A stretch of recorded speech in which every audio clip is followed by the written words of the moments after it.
For the first time in New York history, a room full of people froze to death in July.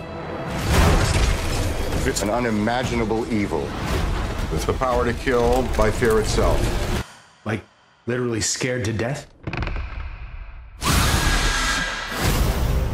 Now it's headed straight for us. Is something trying to get out? Many things.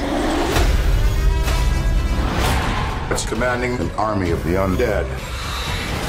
I think we're all going to die. Hold on to your ass!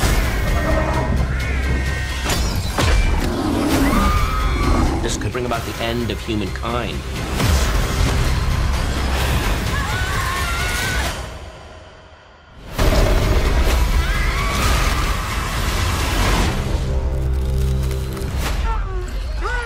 Disgusting.